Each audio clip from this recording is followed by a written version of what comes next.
Right now on Hoosier News Source, we give you the insider details on the country's second largest student dance marathon, IUDM. And a special on prescription drug use on campus, rates, punishments, and an addiction survivor's story. And I have when chillier temperatures will be upon us, as well as the possibility of the first snow of the year later this week. Hoosier News Source starts now.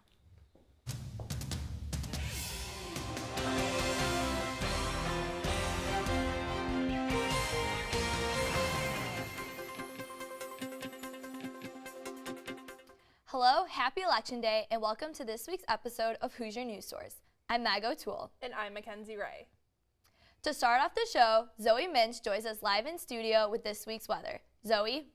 Thanks, Meg. Temperatures will definitely be below normal for this football game on Saturday against the Maryland Terrapins. And now, if we're looking at how chilly it's going to be, 8 a.m. when you wake up for the tailgate, only 26 degrees. It will still be sunny all throughout the day, but very chilly, some of the chilliest weather that we have seen this season. 12 o'clock when the game's starting, 38 degrees. There is a wind from the northwest at around 5 miles an hour. That will bring the chillier temperatures with us. And if you are deciding to go to the game sitting on those chilly metal benches, make sure you bundle up because although it will be sunny, it's going to be a very cold Saturday. And if we take a look at the weekly forecast, we can see a cold front that will affect us on this Thursday and Friday, bringing the temperatures way down. Thursday night, there is a chance of rain and snow late at night. The possibility of snow is very unlikely. If the temperature does dip down enough, there will be a mix of rain and snow Thursday night and into Friday. Thursday, it looks like the chance of rain is only around 30%, starting at 7 p.m. and ending around 7 a.m. on Friday morning. And it looks like that the rain will not stick with us throughout the weekend, looking at a pretty gorgeous rest of the week, although it will be chillier. The temperatures 40 on Saturday and 45 on Sunday. It will be sunny though for the rest of the weekend. But looking at the next week, we are going to see the chance of rain and snow again with the chillier temperatures on Monday and Tuesday. Hopefully these chillier temperatures won't stick around for long, but if they do, we could be looking at a very early beginning to winter. Get ready for it. Meg, Mackenzie, back to you. This weekend, more than 3,000 IU students got together to stay awake and dance on their feet for 36 hours in honor of the brave kids at Riley's Hospital for Children. I was there in the middle of the craziness. The Indiana University Dance Marathon is the second largest student-run philanthropy in the world, raising over $28 million for the kids at Riley's Hospital for Children in Indianapolis. More than 1,400 committee members work all year long to raise money, plan events, and spread awareness of the miracles that happen at the hospital daily. Every committee here just does wonderful things. Everybody that comes into this tennis center does wonderful things for Riley Children's Hospital, and that's our goal, is to save lives. Dancers and their committees have been up all day and night dancing on their feet non-stop, raising as much money as possible for Riley's Hospital for Children. 36 hours may be a long time, but dancing for those that can is what motivates everyone else to keep going. After like hour 12 or 24, like you don't have a filter anymore and you're just ready to say whatever to anyone, and like we're all here for the same reason. Being here in the environment and seeing the Riley kids and the great time that they have is awesome. I think the main reason that I dance is for my buddies, for IU, for my friends, for my family, for Riley buddies in general, and it's just an incredible experience. Whether you are a dancer or on a committee, everybody is coming together to do something special for the community. $500, $600 you can raise so quickly even if you think you can't, and there are people who need it. And you allow yourself to just see what this organization is truly about, it will totally change your life. If there's one thing that everyone can agree on, it is that they are doing it for the kids. For Hoosier News Source, I'm Mag O'Toole. IUDM raised $4.18 million this weekend, bringing the total amount of money raised to Riley's to over $32 million since 1991. The marathon may be over, but the love and memories will last forever. The IU Student Association, formerly known as IUSA, is undergoing a name change. IUSA will be changing their title to IUSG to be recognized as a student government. Along with the change, the organization has recently gone under fire for spending money without an approved budget. Their Supreme Court will hold a meeting on Thursday night to discuss the actions made and come to an ultimate decision. Stay tuned to next week's episode for a more in-depth look at the final decision. Most of Indiana University students have had at least one class in Ballantyne Hall, and from what they know, it is not the easiest building to get around or be in. This fall, a 2-year renovation project has begun, hoping to fix some of the building's infrastructure.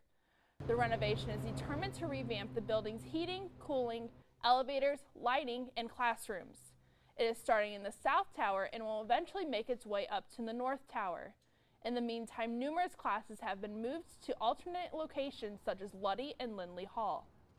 It's just really time for that, and I think that as really kind of a workhorse property at IU Bloomington, this was really something that needed to be done so that we can use it in the way that it needs to be used in the years to come. The renovation is scheduled to be finished by fall of 2020. For more information on the current status of the project, you can visit cpf.iu.edu. According to the National Institute on Drug Abuse, the number of annual drug overdoses is at an all-time high. In 2017, more than 72,000 Americans died as a result. Hoosier News Source reporter Andrew Lamparski sat down with a student on the road to recovery from a prescription drug addiction. Meet Alex Schaefer, an IU senior studying education and sociology. He's planning out his last semester and trying to get into grad school for social work. But just 2 years ago, Schaefer wasn't sure he would even make it back to IU. I left and went to treatment, and I went through drug-induced psychosis while in treatment from Xanax withdrawal. If you had asked me like my first few months of recovery if I thought I'd be back, I would have said, yeah, maybe I'll come down for like a basketball game or something. Schaefer was a chronic abuser of the drug Xanax, commonly used to treat anxiety disorders. But Alex isn't the only one who's used prescription drugs that weren't prescribed to him.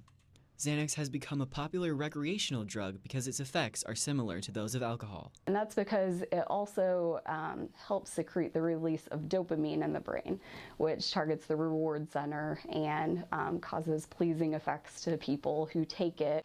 Just last year, there were over 200 drug-related arrests made by IUPD. While many of those cases involved marijuana or cocaine, some of them involve drugs that come right from the pharmacy.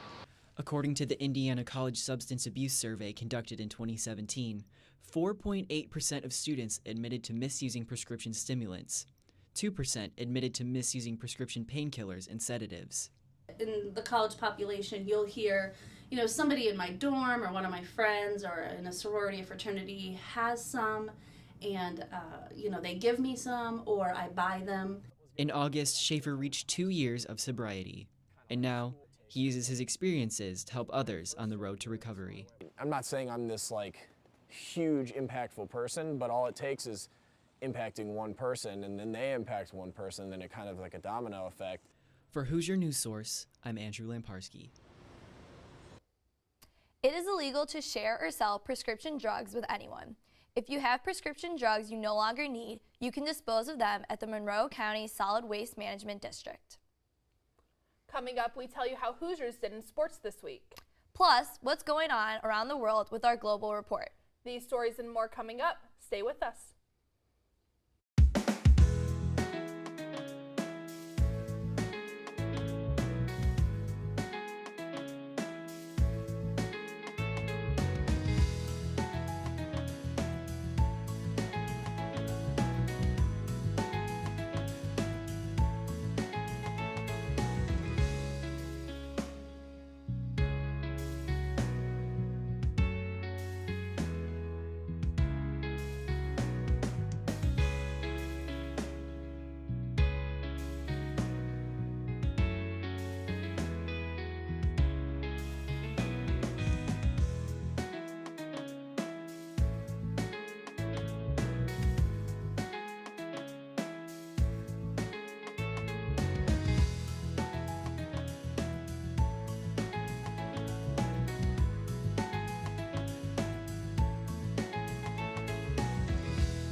Now let's take a look at the stories people are talking about around the world. International news reporter Carly Van Cleve and Larmy Sanian join us in studio with the Global Report. The Indonesian search and rescue mission has been extended following a Lion Air jetliner crashing into the Java Sea last week. Wreckage has been found at the bottom of the sea. The crews say they are continuing to look for victims. So far, 27 identified bodies have been found out of the 189 passengers. There is a massive anti-U.S. protest in Tehran Sunday. Iranians are upset with President Trump and his administration. Tension comes after the U.S.'s decision to reimpose crippling sanctions on Iran that went into effect Monday. The sanctions target the country's oil and gas sector.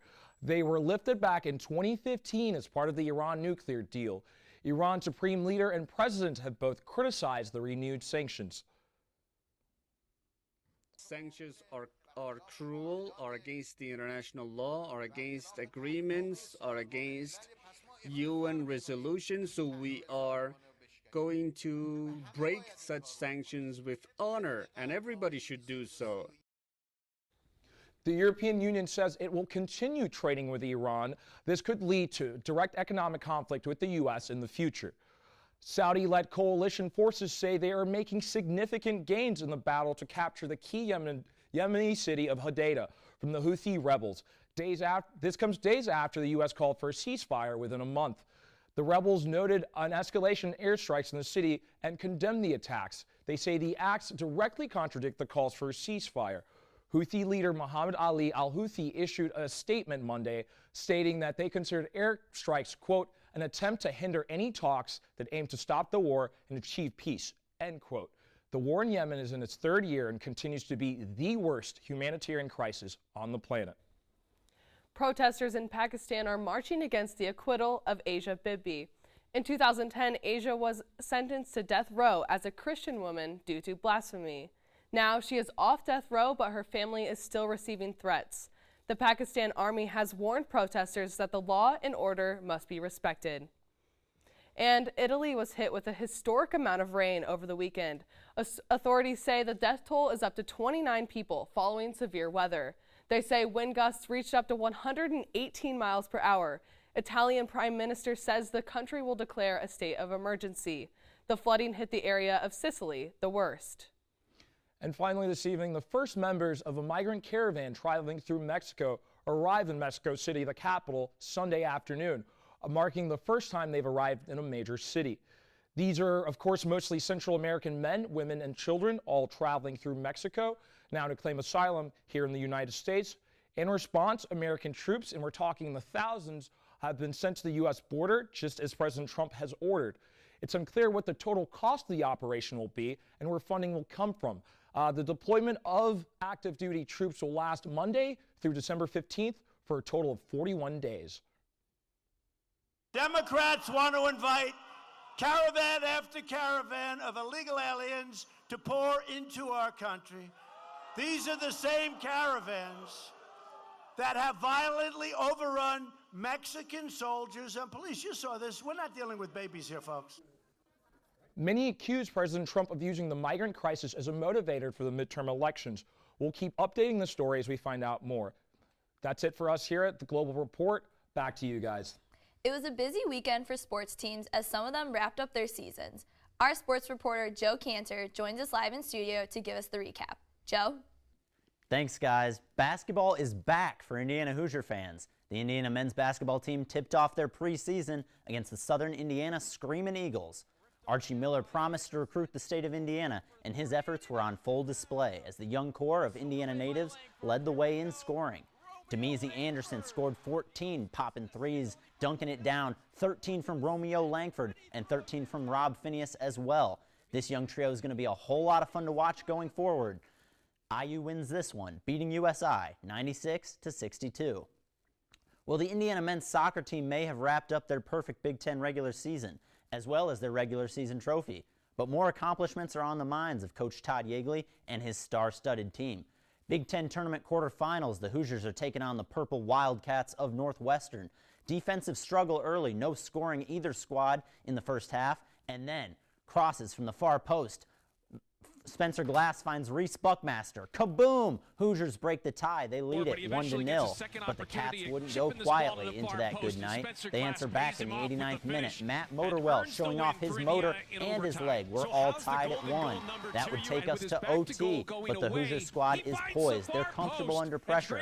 Francesco Moore gives the Hoosiers one more goal when he finds Spencer Glass, who nails the game winner.